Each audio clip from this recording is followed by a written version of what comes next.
Praise God. Praise God. God is good all the time and all the time. God is good. Praise God, praise God. Isang mapagpalang araw po sa bawat isa. Sa pagkakataong ito, tayo po ay dudulog, lalapit sa ating Diyos na buhat ng may pananampalataya na kung saan may dalawa o tatlo na nagkatipon sa kanyang ngalan. Naroon siya sa kanilang kalagitnaan.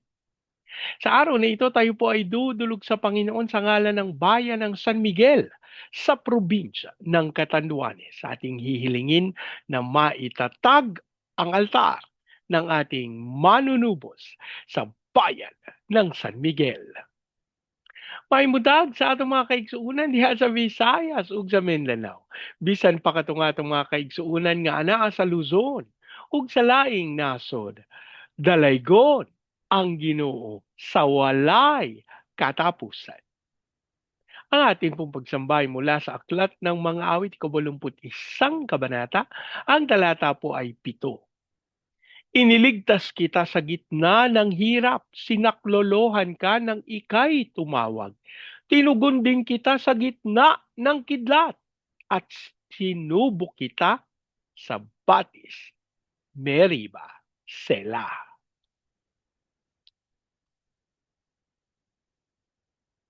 Iniligtas kita sa gitna ng hirap, sinaklolohan ka nang ika'y tumawag. Iniligtas kita sa gitna ng hirap, sinaklolohan ka nang ika'y tumawag. Tinugon din kita sa gitna ng kidlat at sinubok kita sa batis, Meriba. Tinugon din kita sa gitna ng kidlat at sinubok kita sa batis, Meriba. Ama naming Diyos na makapangyarihan sa lahat, kami po'y nagpapasalamat sa pagkakataon na minsan pang makadulog at makalapit sa iyong banal na harapan. Ama, kami po'y nagpapakumbaba, humihingi ng tawad sa lahat naming pagkakasala at ang aming panalangin, ang lahat ng karumihan, ang lahat ng kasalanan na nasa aming isip, nasa aming puso, nasa aming mga gawa, Panginoon, mapatawad ang lahat ng ito. Malinis sa pamagitan ng banal na dugo ng aming manunubos. Habang amin din pong idinudulog sa iyo, Amang Diyos, ang bayan ng San Miguel sa probinsya ng Catanduanes, ang aming panalangin, ang lahat ng altar at lahat ng kasunduan na ginawa sa bayan ng San Miguel nang hindi ayon sa pangalan ng aming manunubos ay mapawalang bisa sa pangalan ni Jesus at ang aming hiling sa pangunguna ng iyong Santong Espiritu, maitatag ang altar ng aming manunubos sa bayan ng San Miguel. Maraming salamat po ang aming pag-asa. Tinugon nyo. Tinanggap namin ang aming panalangin sa pangalan ng aming Panginoong Jesus. Amen. Amen. Amen. Amen. Amen. Amen. Amen. Amen. Praise God. Praise God.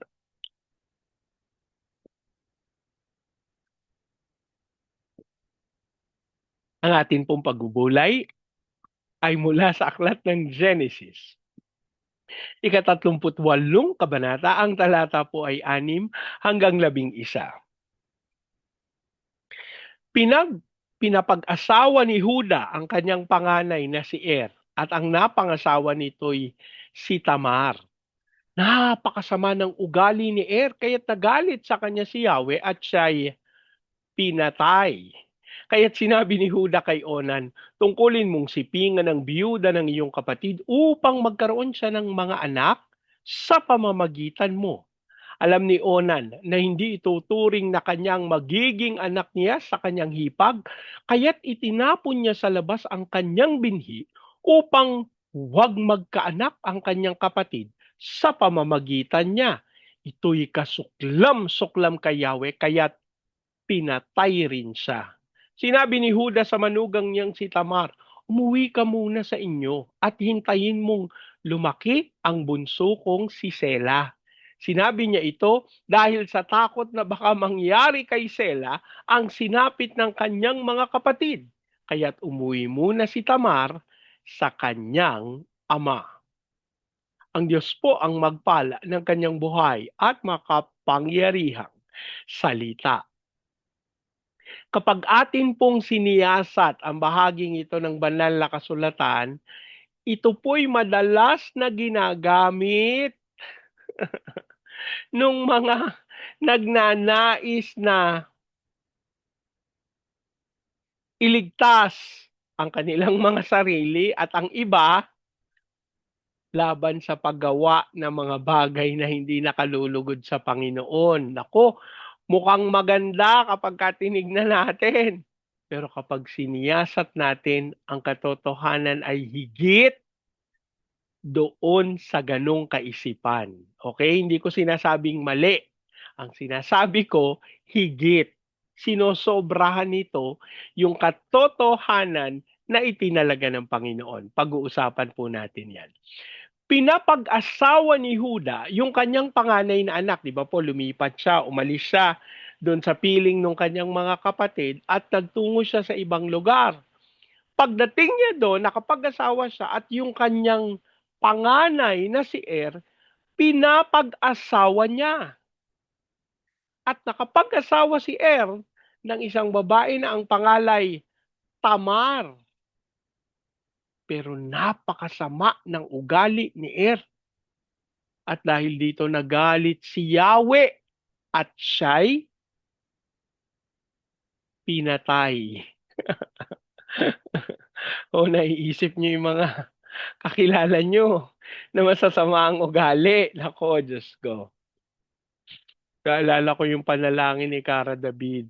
At sabi nila, makapangyarihan daw yung pangalan ni Cara David. Cara David. Alam niyo po, sa katotohanan, naku, mawalang galang na kay Miss Cara. Kasi nung pinost niya yung prayer niya, naku, nag-comment talaga ako. Dahil ang sabi ko sa kanya, naku, mag-ingat ho kayo sa mga sinasabi niyo. Kasi baka mamaya, you are thinking about another, pero mangyari yan doon sa mahal mo sa buhay. Sabi ko, bakit naman nangyari yon? Actually, may nag-smile doon sa comment ko na dati kong estudyante nung ako ay nag-student teaching, ano? Ayan, nag-student teacher ako. Okay. Bakit ko sinabi yon? Kasi po, ang mga salita na ating sinasabi, ito ay papuri, ito ay sumpa, o mga baliwala. Alam niyo po, ang itsura niyan sa espiritu, sa spirit realm, yan po ay mga ibon. Na kapag binitiwan mo, sinabi mo, kakawala sa iyo, lalabas yung ibon. Maghahanap ng pugad. O sinabi mo, no? Yung sinabi ni Miss Cara David na mamatay na ang mga magnanakaw sa gobyerno. Yun yung kanyang birthday wish.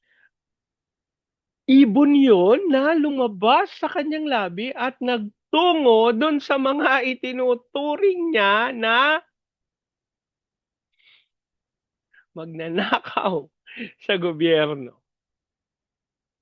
At pagkatapos, walang makitang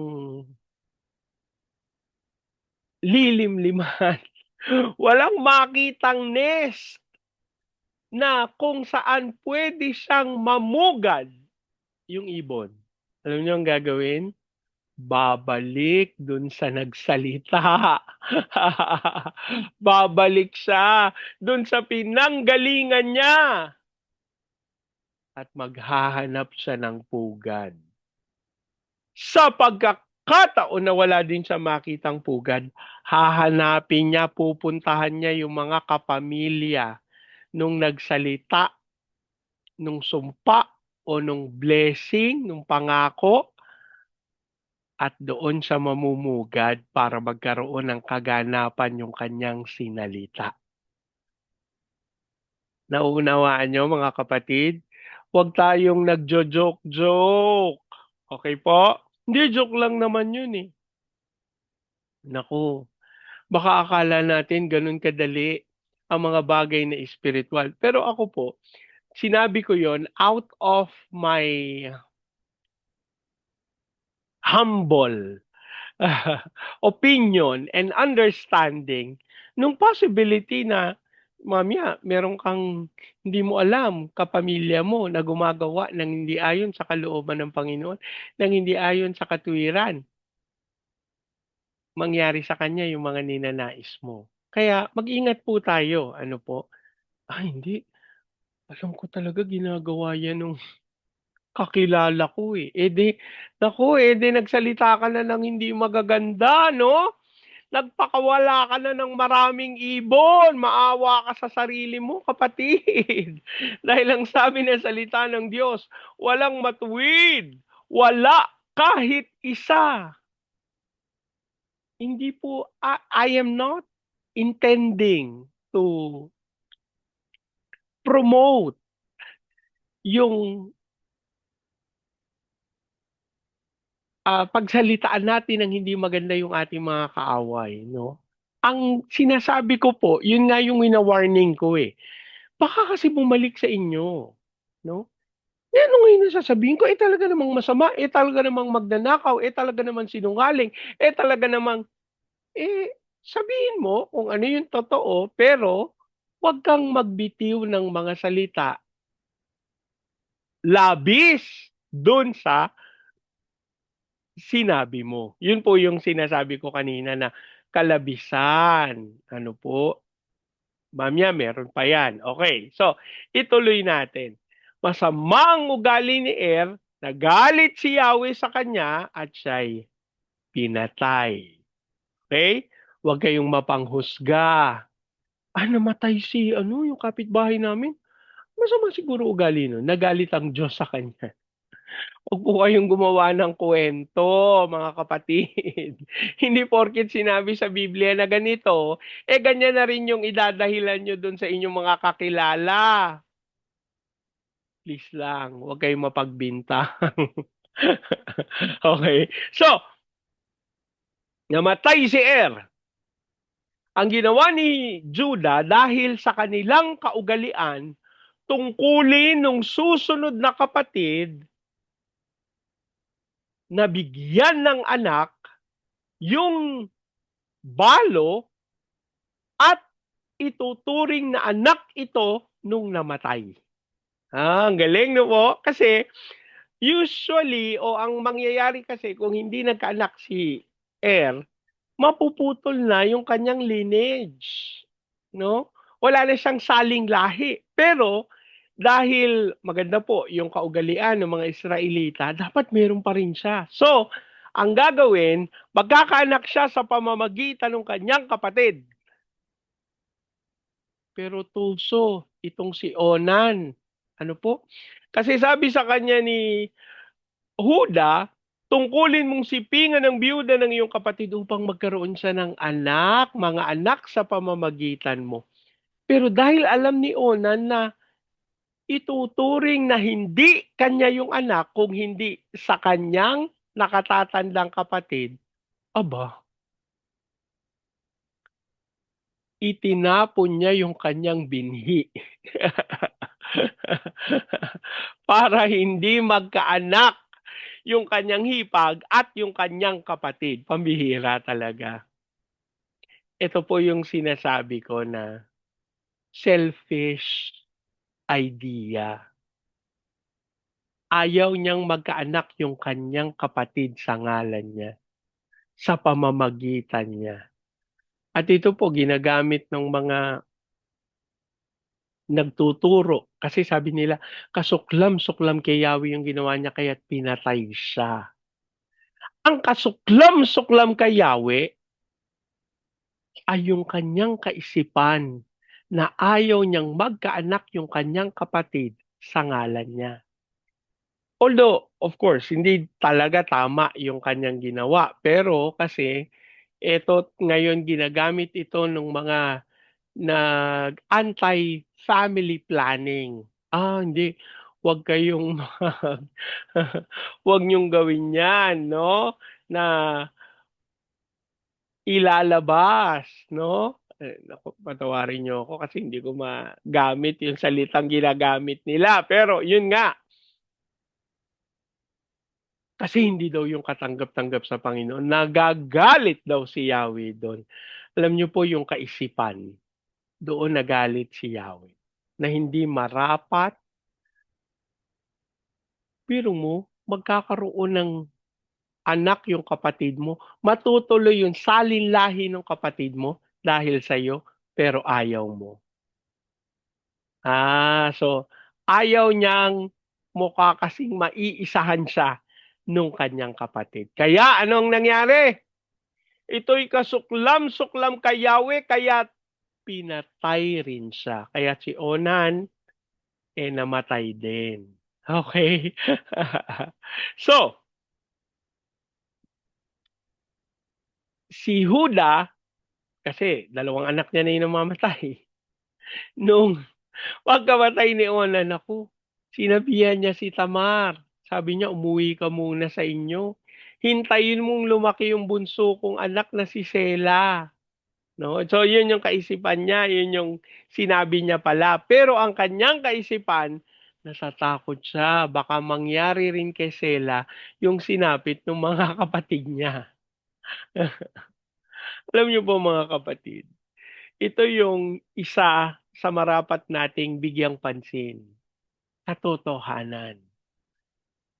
At madalas, ang may dala nito, hindi tao, kundi ang salita ng Diyos.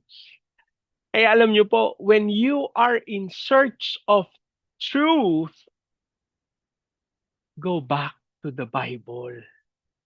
Huwag tayong pumayag na, sabi kasi ni ganito, ganyan. Sabi kasi ni ganyan, ganito. May kasabihan po tayo sa Filipino, ang maniwala sa sabi-sabi, walang bait sa sarili. So, napakahalaga, truth, yung alam natin.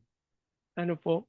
So, hindi alam ni Huda, paano yan, Bernie? Siyempre, hindi niya naman alam yung, yun nga, yung ginawa ni Onan o yung kasamaan ni maaring alam niya, pero wala din siyang kaunawaan na ang Panginoon ang nagdala ng kamatayan sa kanya. So nasisi pa ngayon si Tamar na yung mga sumisiping sa kanya namamatay. So, ano po ang sinasabi nito para sa atin? Mga kapatid, hindi talaga tayo pwedeng manghusga ng kung sino-sino. Kasi may kadahilanan yung mga pangyayari sa bawat buhay. Kasi masama ugali niyan eh. Kasi sinungaling yan eh. Kasi, naku, Diyos ko. Kung inilagay ka ng Panginoon na husgado, praise the Lord. Pero kung hindi, huwag kang magmaang-maangan, kapatid.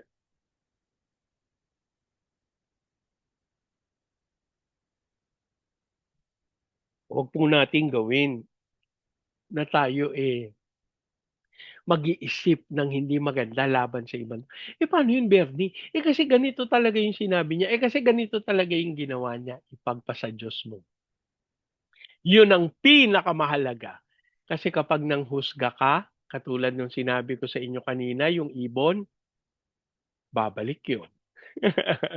So, para hindi mangyari ang mga ganitong kasamaan sa ating mga buhay, atin itong ipagkatiwala at isuko sa ating Diyos na buhay. Manalangin po tayo.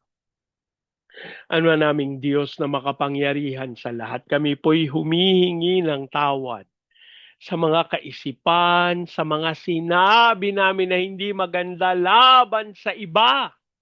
Lord, patawarin mo po kami. Ang aming hiling ang banal na dugo ng aming manunubos ang siyang pumawi, lalo na po doon sa mga sumpa lupa na aming nabitiwan laban sa kanino man. Ang aming kahilingan namang Diyos, walang anumang kasinungalingan, walang anumang gawa ng kaaway ang magpalipat-lipat. Bagkus matapos ang lahat ng ito ayon sa dakilang kalooban mo. At amin pong inaangkin, walang anumang ang dadaloy sa aming buhay at sa aming mga kapamilya kung hindi dadaloy ang iyong kapayapaan, dadaloy ang iyong kaligtasan, dadaloy ang iyong pagpapala. Ama, amin din pong idinudulog sa iyo ang bayan ng San Miguel sa probinsya ng Catanduanes. Ang aming panalangin, ang katawan ng aming Panginoong Hesukristo sa bayan ng San Miguel ay maging dahilan upang magkaroon ng unawaan. Ikaw po ang magkaloob ng pagpapakumbaba. Ikaw po ang magkaloob ng kaisipan na kinakailangan silang magmahala sapagkat ito po ang iyong itinalaga. At sa pangalan ni Jesus, we declare the fire of revival sa bayan ng San Miguel. Hiling din po namin na dumaloy ang inyong pag-ibig, maging dahilan kung bakit maitatag ng Santong Espiritu ang altar para sa aming manunubos.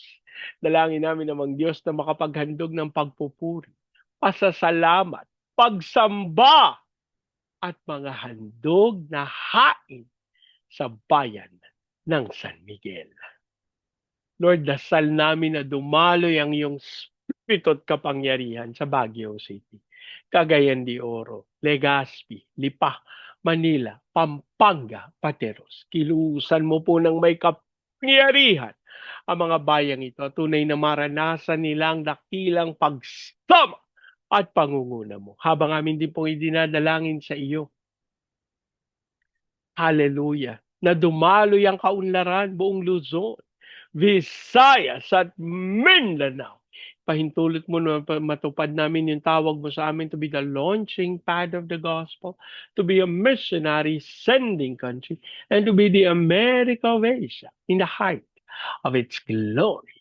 Dasal din po namin ang pagkilos nyo ng may kapangyarihan amang Diyos sa aming mga misyonero sa iba't ibang panig ng daigdig. Ikaw pong gumabay, manguna, magkaloob ng lahat ng kanilang pangangailangan sapagkat tunay ginanap nila ang iyong dakilang kalooban. As we also pray sa aming mga OFWs na tinawag bilang overseas Filipino witnesses.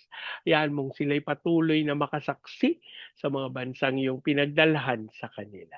As we also pray among Diyos sa mga bansa ng Cambodia, Vietnam, Myanmar, Laos, Thailand, Malaysia, Singapore, Indonesia, Brunei. Hayaan mong mapangyari ang dakilang kalooban mo sa mga bayang ito. We declare the fire of the Holy Spirit as we declare yung kapangyarihan mo na maranasan din ng Hong Kong, Macau, Taiwan, gayon din po ng South Korea, North Korea, Brazil, China, Japan, America. Lord, we are declaring the power and the anointing of the precious Holy Spirit as we also declare peace over Israel. Maraming salamat po. Ang aming pag-asa, tinugon nyo, tinanggap namin ang aming panalangin sa pangalan ng aming Panginoong Yesus. Amen. Amen. Amen. Amen. Amen. Amen. Amen. Praise God. Praise God. Lagi po nating tatandaan sa anumang pagsubok, problema, kahirapan, sakit, karamdaman. Tayo dudulog lalapit, tatawag sa Panginoon dahil sa Diyos, walang imposible. Sa pagkakataong ito, hayaan niyo pong salitain ko ang basbas ng Panginoon sa inyo at sa inyong sambahayan. I declare the everlasting love of the Father. I declare the unending blessings of the Son. I declare the sweet, sweet, sweet fellowship of the Holy Spirit now and forevermore. I declare this no house and lot with parking, with a new vehicle, and with a flourishing business. In Jesus' name. Amen. Amen. Amen. Amen. Amen. Amen. Amen. Amen. Praise God. Praise God. Hanggang sa susunod po. Sama-sama nating ideklara, Pilipinas, God bless you. Big time. And so we declare to God be all the glory in Jesus' name. Amen. Amen. Amen. Amen. Amen. Amen. Amen. Praise God. Praise God.